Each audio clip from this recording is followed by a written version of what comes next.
স্প্রেডশিটে 166টা যে প্রস্তাব ছিল বা ভুক্তি ছিল বলতে পারি, এন্ট্রি ছিল, সেটার মধ্যে আমরা একমত হতে পেরেছি 113টা প্রস্তাবের সাথে আমরা পুরোপুরি একমত হয়েছি।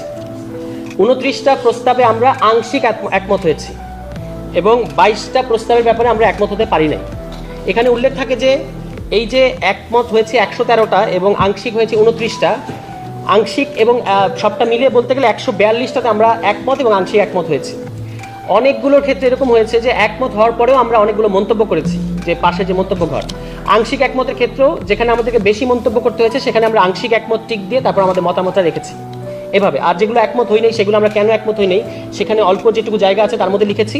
সামনে যখন আমরা আরও বসবো তখন সেগুলো ব্যাপারে আরও ডিটেলস আমরা তাদেরকে বলবো।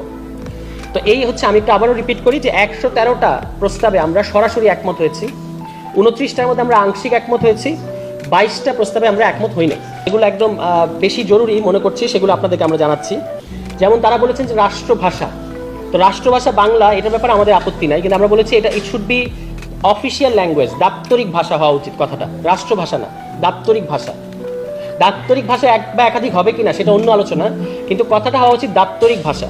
আপনি পৃথিবীতে দেখবেন, ইন্ডিয়ায় দেখবেন দাপ্তরিক ভাষা, অফিসিয়াল ল্যাঙ্গুয়েজ, এটা রাষ্ট্রভাষা হয় না কথাটা। ওনারা প্রস্তাব করেছেন এবং আমরা একমত হয়েছি বাংলাদেশের নাগরিক বাংলাদেশী হিসেবে